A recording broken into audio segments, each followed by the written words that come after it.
from the station that's working for you. You're watching Fox 4 News at 9. The suspect vehicle never stopped. No one ever got out of it. It fled from the scene.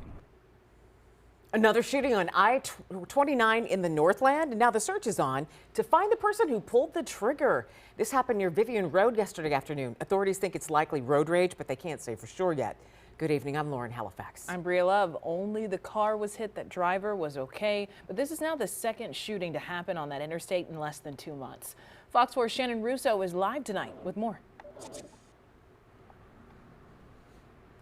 That other shooting you mentioned happened on Friday, January the 10th.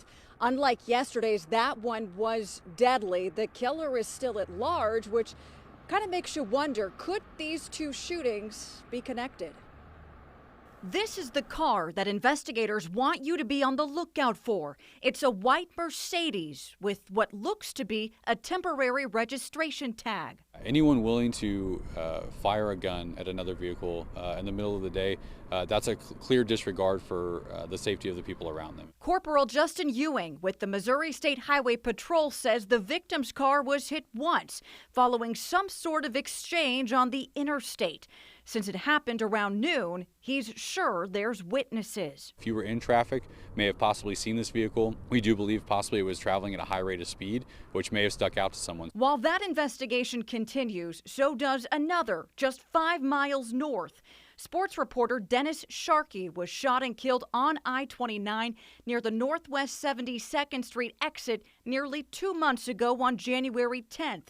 The 50-year-old's case remains unsolved as tips are starting to dry up. We're still working on things that we've subpoenaed for either video footage. We've even tried to send off some of the camera footage we have to get the image cleared up. But unfortunately, a lot of the footage we have is really grainy. Captain Jeffrey Shanks with the Platte County Sheriff's Office says the weather that night didn't help the investigation.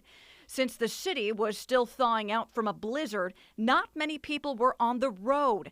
They also aren't sure what kind of car the shooter was driving, but believe it was most likely a small sedan. It was hard even to judge a color because there was so much the salt debris and everything else. So even a dark colored vehicle with a lot of the salt spray and the road debris on it would have looked as a light vehicle or even a two-tone vehicle. At this point, neither agency says there's any indication that the shootings are connected.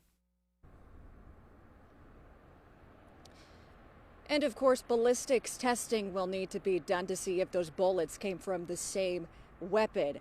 Right now, though, one of the only ways to solve these cases are through tips from people like you at home who may have seen this all play out. There's 3 different organizations you can contact with information. That is the Platte County Sheriff's Office, Missouri State Highway Patrol, and the TIPS hotline, the latter of which is offering a monetary award for information that leads to an arrest in the Dennis Sharkey investigation.